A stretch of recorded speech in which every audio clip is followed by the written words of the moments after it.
নির্মাণ কাজ শুরুর প্রায় 9 বছর পর বিশ্বের দীর্ঘতম সেতু আনুষ্ঠানিকভাবে উদ্বোধন করেছে চীন। 2009 সালে সেতুটির নির্মাণ কাজ শুরু হয় এবং 2018 সালে প্রেসিডেন্ট শি জিনপিং জনসাধারণের জন্য খুলে দেন 55 কিলোমিটার দীর্ঘ সেতুটি।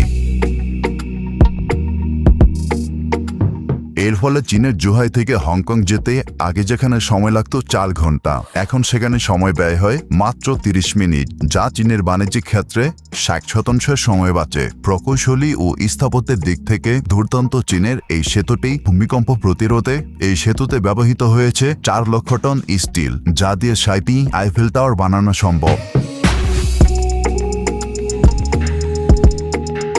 ইঞ্জিনিয়াররা জানিয়েছেন ব্রিজটি কোনো মেরামত ছাড়াই 120 বছর ব্যবহার করা যাবে। চলাচলের জন্য রাখা হয়েছে সমুদ্রের নিচে টানেল।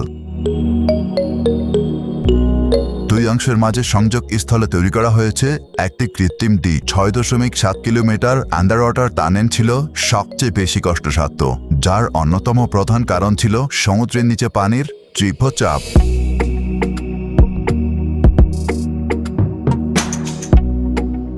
এই সেতুটি নির্মাণ কাজ চলার সময় নিহত হয়েছে প্রায় 18 জন শ্রমিক। হংকং, ম্যাকাও সহ আরও 9টি শহরকে সংযুক্ত করা এই সেতুটি নির্মাণ করতে খরচ হয়েছে $2000 কোটি।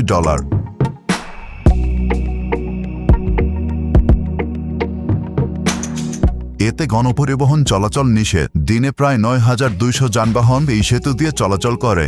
বেঁধে দেওয়া যানবাহন চলার কারণে তাদের হিসেবে টোল থেকে বছরে আসে মাত্র $8 কোটি।